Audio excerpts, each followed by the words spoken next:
আমার টাকা চুরি করে আমাকে মারার প্ল্যান করেছে, আমাকে খুন করে ফেলার জন্য টাকা দিয়েছে খুনিকে। পর্যায়ে এসে যখন আমি জানতে পারলাম আমার পরিবারই আমার সাথে বেইমানি করেছে, আমাকে ঠকিয়েছে, আমার সব কিছু কেড়ে নিয়েছে, এগুলো জানার পরে আমি চুপ ছিলাম।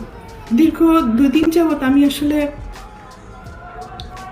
দেখলাম যে আমার পরিবার কতটা নিচে নামতে পারে, কতটা হীন পরিচয় দিতে পারে, কত হিংস্র ব্যবহার করতে পারে, কত নোংরা শব্দ ইউজ করতে পারে। সাথে আমার মিডিয়া, তারাও আমার একসময় চলার পথের সঙ্গী হিসাবে কাজ করেছে। মিডিয়ার কাছ থেকে সবসময় আমি সহযোগিতা পেয়েছি, ভালোবাসা পেয়েছি, সাপোর্ট পেয়েছি। আমার পরিবারের কয়েকটা মানুষের মিথ্যা কিছু কথাবার্তা, মিথ্যা অভিনয়, মিথ্যা নাটক, মিথ্যা অভিযোগ বলার সাথে সাথে যে মানুষগুলো আমাকে সব থেকে বেশি চেনার কথা, জানার কথা, সাপোর্ট করার কথা, সেই মানুষগুলো ওই মানুষগুলো আমার পরিবারের মানুষগুলোর কথা অনুযায়ী আমাকে ভুলভাবে আমার দর্শকদের কাছে বলেন, বাংলাদেশের মানুষের কাছে খুব বাজেভাবে উপস্থাপন করেছে। তো এর থেকে দুঃখজনক আর কিছুই হতে পারে না। যাদের জন্য কাজ করেছে আজকে তারা কেউই আমার না। এই জন্য হয়তো আল্লাহ বলে, যার যার জীবন হিজ হিজ হুজ হুজ, কিয়ামতের মাথায় কেউ কাকে চিনবে না। আজকে যে অভিযোগগুলো আমার মা আর বোন করছে, খুব স্ট্রংলি আমি প্রতিবাদ করলাম।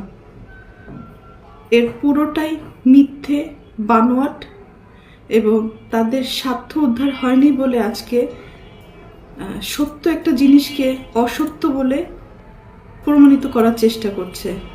আমি একজন শিল্পী মানুষ, আমি কি ভূমিদস্যু? আজকে যাদেরকে আমি এই 2 হাতে ছোটবেলার থেকে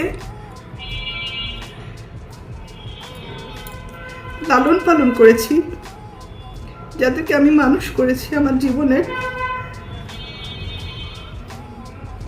অনেকগুলো সময়, সুন্দর একটা সময়, প্রতিটা মানুষের একটা সুন্দর সময় থাকে নিজের জীবন উপভোগ করার সময়। সেই সময়টা আমি তাদের জন্য ব্যয় করেছি, তাদের পিছনে ব্যয় করেছি, তাদেরকে মানুষ করার জন্য। কারণ আমার বাবা মায়ের সন্তান আমার সন্তান না, কিন্তু তারা কিন্তু আমার দায়িত্ব না। তারপরেও আমি আমার ভাই বোনদেরকে নিজের সন্তান হিসেবে লালন পালন করেছি, দায়িত্ব পালন করেছি। নিজের ভবিষ্যৎ, নিজের ভালো লাগা, মন্দ লাগা, অনেক কিছুই বাদ দিয়ে দিয়েছি শুধু আমার ভাই বোনদেরকে মানুষ করার জন্য। কিন্তু এখন এসে দেখলাম মানুষ তো হয়নি, হিংস্র কিছু পশু বলবো না, পশুরা তো আসলে খুব কৃতজ্ঞতা থাকে পশুদের মধ্যে, কিন্তু এদের মধ্যে সেই কৃতজ্ঞতা বোধটুকুও নেই। আর উপরের দিকে থুতো ফেললে তো নিচের দিকেই আসে। কাদের নামে অভিযোগ করব? অভিযোগ তো আসলে করে বাইরের লোকদের নামে।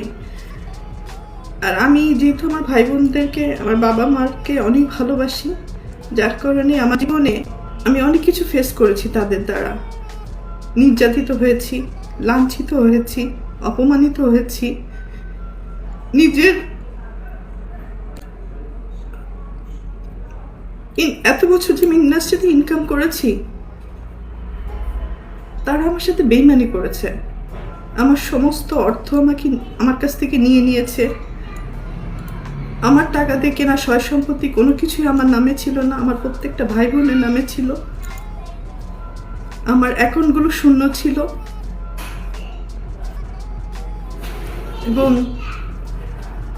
আমার গাড়ি, শুধু আমার দেহটা ছাড়া আমার কোনো কিছুই আমার ছিল না, সব কিছুই তাদের আন্ডারে ছিল। তো একটা পর্যায়ে এসে মানুষের জীবনে বেঁচে থাকার জন্য কিছু না কিছু প্রয়োজন হয়। তো বেঁচে থাকার মতো শুধু আমার জানটা ছিল হয়তো। তো একটা পর্যায়ে এসে যখন আমি জানতে পারলাম আমার পরিবারই আমার সাথে বেইমানি করেছে, আমাকে ঠকিয়েছে, আমার সব কিছু কেড়ে নিয়েছে, এগুলো জানার পরে আমি চুপ ছিলাম। আমি যাদেরকে কোলে পিঠে মানুষ করেছি এই হাত দিয়ে, আমি তাদের দ্বারা অনেক বেশি নির্যাতিত হয়েছি। তারা আমাকে ফিজিক্যালি অ্যাসল্ট করেছে, আমার টাকা চুরি করে আমাকে মারার প্ল্যান করেছে, আমাকে খুন করে ফেলার জন্য টাকা দিয়েছে খুনিকে। আমার আপন ভাই এটার সাথে জড়িত, আপন বোন জড়িত, আর একটা সামিন নামে একটা ছেলেকে পালক নিয়েছিলেন। তারপরও আমি অ্যাকসেপ্ট করেছিলাম যে ঠিক আছে, একটা মানুষ তো, একটা বাচ্চাকে লালন পালনের দায়িত্ব নিয়েছিলাম। তো পরবর্তীতে দেখলাম এটা যখন হাতে পায় তখন ওই হাত দিয়েই আবার আমাকে আঘাত করেছে। অনেক সময় এইগুলো কিন্তু আমার মুখের কথা না, এটা সত্য ঘটনা। এটা থানায় জিডি হয়েছে, মামলা হয়েছে এবং তাদেরকে আটক করা হয়েছিল এই ক্রাইম করার জন্য। পরবর্তীতে আমি তাদেরকে মাফ করে দিয়েছি, কারণ আমার ভাই বোন তো।